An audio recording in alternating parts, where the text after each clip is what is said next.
Since late December, Iranians have been taking to the streets, protesting dire economic conditions and calling for an end to the Islamic Republic government. The regime has responded with brutal crackdowns, reportedly killing thousands.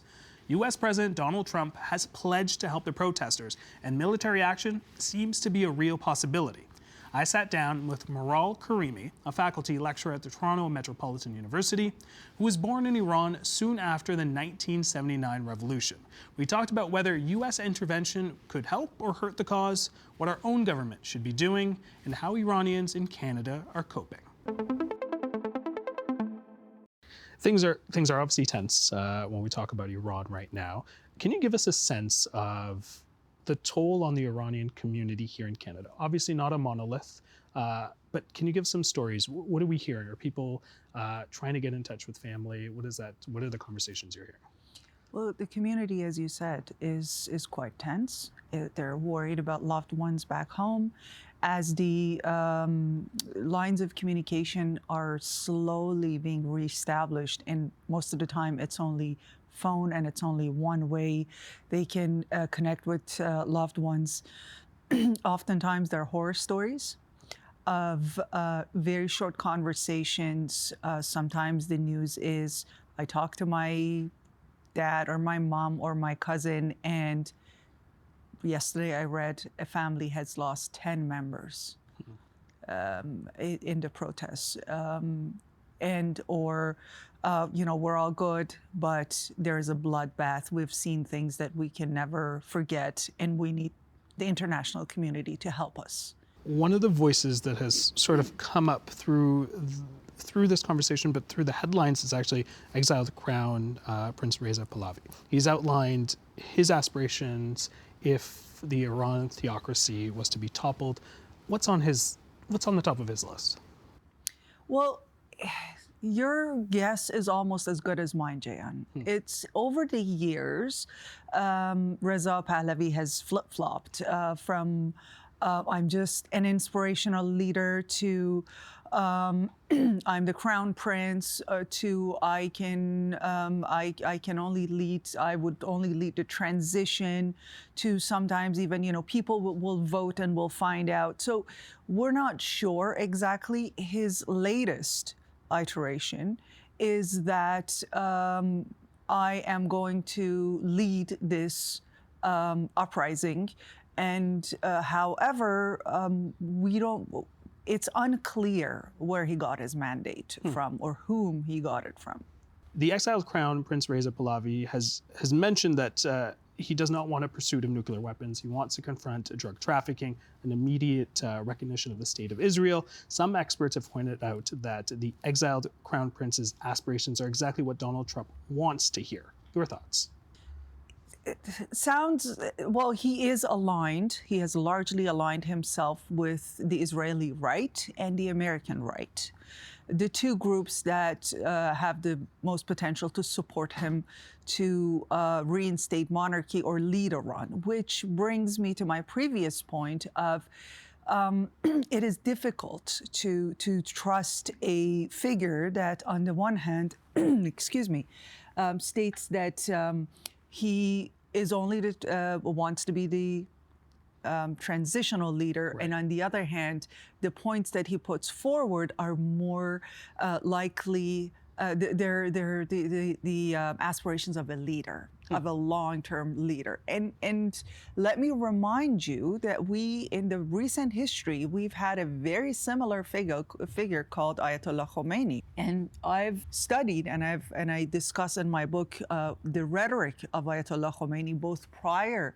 to the 79 revolution and after. And that's exactly what he talks about. I'm just a spiritual leader. I'm just a clergy. People want me to lead this movement now. And once I go home and the revolution is victorious, I'm going to go back to the seminaries and, not be involved in politics. And we also know transition governments have immense powers. Mm-hmm. And this is all assuming that the regime will fall, which is unlikely. They're the ones who for example, put together a group of people, a coalition to write the future constitution. They're the ones who decide what the structures and institutions of the future government are going to be. So it's not just a simple leading the transition. It doesn't stop there. Donald Trump has, some would say, egged on protesters in Iran and has said help is on the way. In one of his social media posts, he even wrote MIGA, M-I-G-A, Make Iran Great Again, of course, reference to MAGA, Make America Great Again. Iran has warned that any attack on the country's supreme leader, Ayatollah, would be a declaration of war. How do you see this all playing out where things are changing so quickly? What happens next? Well, I think we can agree that the only consistent thing about Donald Trump is that he's inconsistent, and that he, on consecutive days, he first he said if there are any attacks on Iran, on the protesters, we'll attack. Help is on the way, and then he somehow came up with a number. We still don't know the source of the 800 people that he claimed were the Islamic Republic was going to execute in public. And then when that didn't happen, he came out and he thanked the Iranian leadership for not doing that. Flip-flop. Yeah. Flip-flopping again. And then the next day, once the supreme leader, Ayatollah Khamenei, spoke and held him and the U.S. government responsible, Donald Trump came back and said, well, he's an ill leader and maybe it's time for regime change. His position has been similar when it comes to the Crown Prince.